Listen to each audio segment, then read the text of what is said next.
Right here from jgarrett.info. Today I want to look at the Groove engine in Live 8. So that's something that was new, that was introduced in Live 8. Prior to that, with Live 7, there was the ability to put shuffle into rhythms, but or apply it to beats and samples and stuff and loops.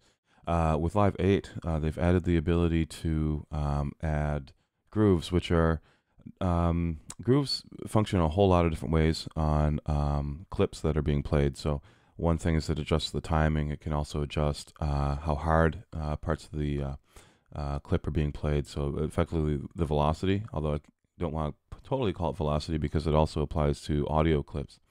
Today I'm just going to do sort of a little introduction to them and why they're cool and useful and stuff like that, why you want to look into it. I think grooves are an area that aren't necessarily widely understood. I think people know it's there, but I think it's definitely, they're worth playing with. They could really bring alive your clips and your loops and bring sort of a human touch to some of the stuff that you're doing.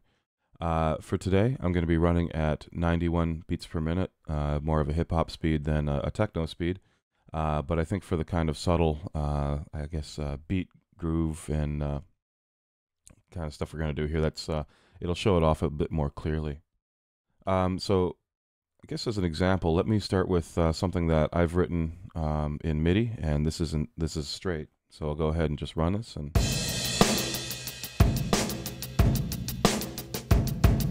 so basically every hit is locked in and quantized. So you can hear that it's clearly a breakbeat, but it's a bit stiff compared to what a live drummer would do.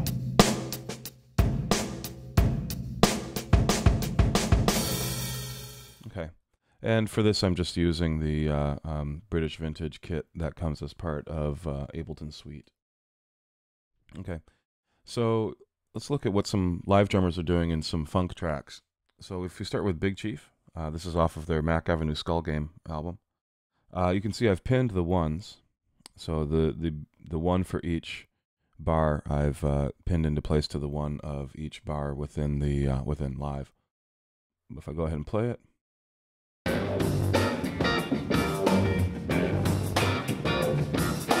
you can hear there's a little bit of sort of a drag as it gets into the 2s and 4s. So here we see the 1s are pinned, and then the 2 is behind the beat, the 4 is behind the beat. So here's the 2, and you can see that the actual transient falls, see, zoom in a little bit here, a bit after. So it's moved over toward the next 16th note. Okay, and that's true, so it's consistent. So it's not sloppy drumming at all. This is intentional.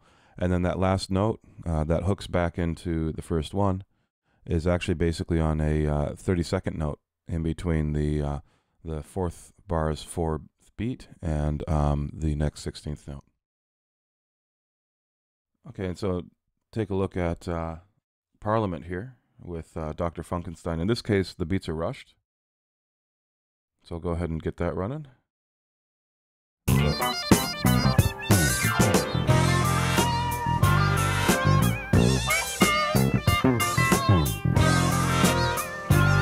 Well, all right.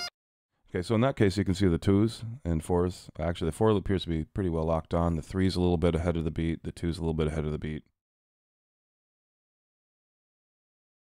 So basically, the drummer's coming in just before you would naturally expect, or a perfect metronome beat to hit, and that adds sort of a rolling quality to it. Another track, All Your Goodies Are Gone. In this case, there's a mix of rushed and delayed hits.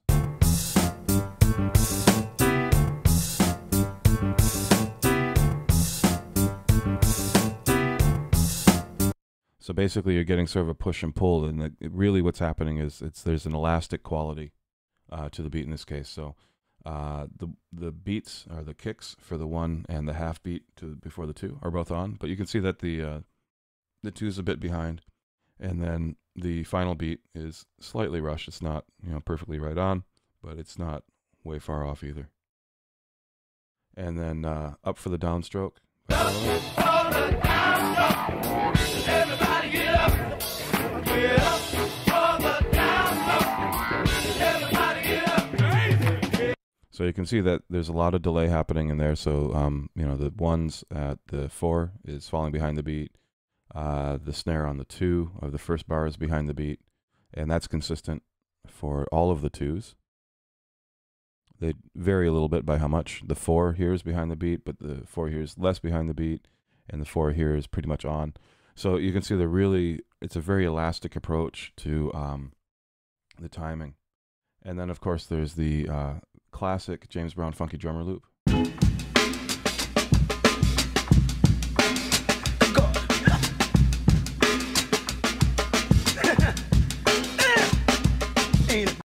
So you can hear there's a lot of shuffle, and there's a lot of hits sort of falling behind the beat in this one. Now, if you were to quantize this, and this is something that this is a little different in Live 8 versus Live 7 and earlier. So 7 and earlier, you would actually take the time and stretch the time to the sample. In Live 8, you're stretching the sample to the time. If you're used to how the other one works, then it might be a little bit confusing coming into how Live 8 does it. But once you sort of wrap your head around how Live 8 does it, it's a bit more clear, I think. It's easier to use. In this case, Live is kind of treating the sample like a rubber band, and you're just grabbing your control points, sort of like putting a pin in the rubber band, and you can stretch the sample itself against the time. So I'm going to get rid of those and just set it back to where I had it before. Okay. Now, I think a good example to start from is I've got these straight MIDI clips. So I'll start running one of them just so we can hear the difference. Okay, again, this is a straight beat. It's pretty clean. It's not doing anything too funky. It's not stretching time. It's not playing around with that. I'll also have a straight audio clip so we can hear how that sounds.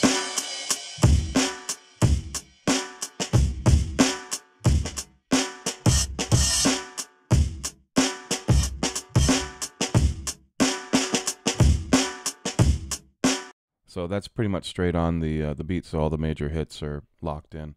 And again, it sounds a little bit stiff. And sometimes in dance music, you want that stiffness that gives you sort of that electro or Kraftwerk quality. In house music and hip-hop, though, that's not something you really want to do. So I'm just going to click on the 2 wavy lines here that brings up the groove pool. And right now I have no grooves in there. So what I'm going to do is I'm going to right-click within the groove pool and tell it I want to browse the groove library. Now, there's a number of different canned grooves.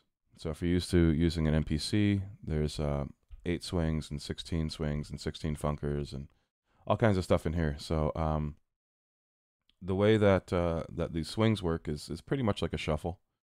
If you're familiar with shuffle on equipment like a TR-909 Roland drum machine or generally shuffle in general, a 16 shuffle takes every other 16th note and shifts it slightly back toward the 8th note in between. An 8th note shuffle does the same thing, but on a quarter note scale. So every other 8th note in between each quarter note gets shifted. So to hear what the difference is, let me just run my straight MIDI here. And I'm going to start with, let's see, let's go with a pretty wide swing for MPC 16.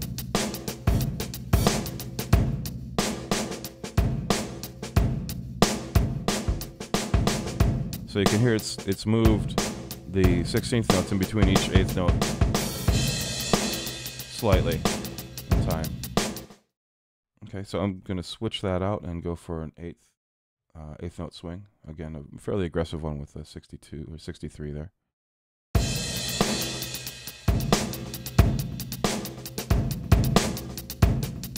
And again, what this has done is it's shifted the 8th notes in between each quarter note toward the next quarter note.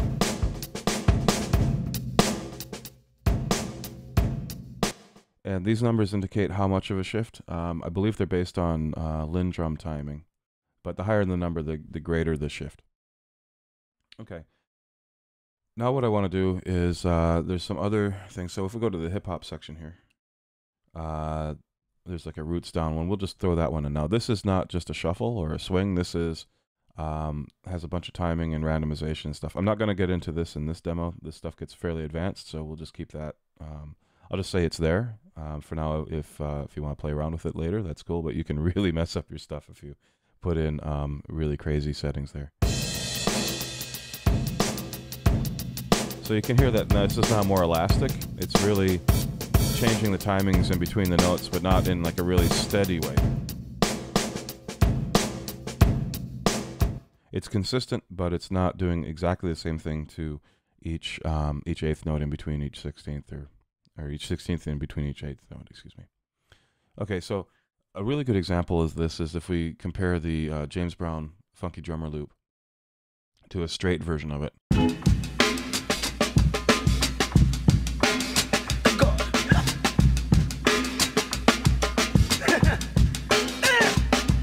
Okay, so now here's an equivalent sort of version with that same drum kit, but run straight.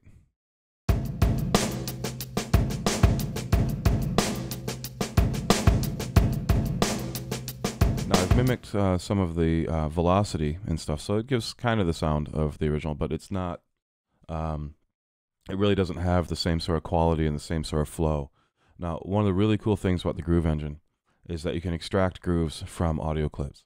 So I'm going to take the Funky Drummer loop, I'm going to right click on it, and I'm going to say extract groove.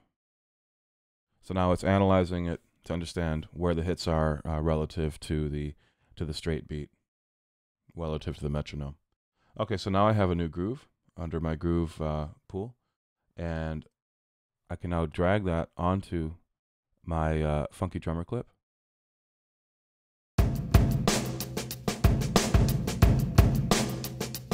I'm going to duplicate it so that we can compare the straight to the version with the groove. Now, another way that you can assign grooves to clips other than just dragging is to select the clip, and under clip, there's a groove section here with a pull down, and it shows all of the grooves that are within the groove pool for this track. And now I'm going to select none instead of the Funky Drummer loop. So we'll go back and forth with these two.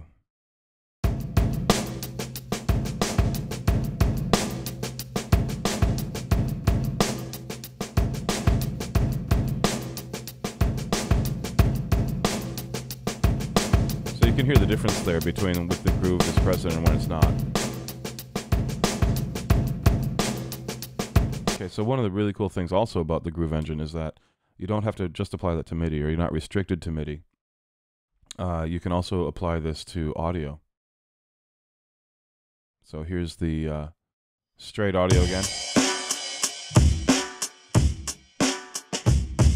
And I can just drag the groove onto the audio.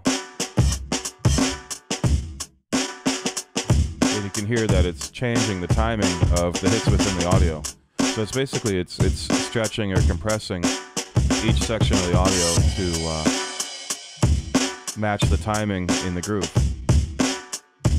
And of course, it doesn't have to just be drums. You can apply this to like synth lines, bass lines, even vocals, whatever you want to bring in. Anything that has transients that can be shifted within Ableton, really.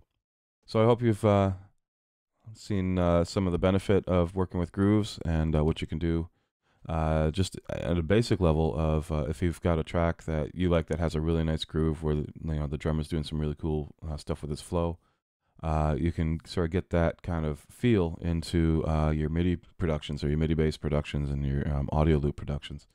So again, thanks for watching, and this is Josh Garrett from jgarrett.info. If you want to hit me up, either feel free to leave a comment in under the YouTube video, or drop me a line at info@jgarrett.info. That's JGARRTT.info. Thanks.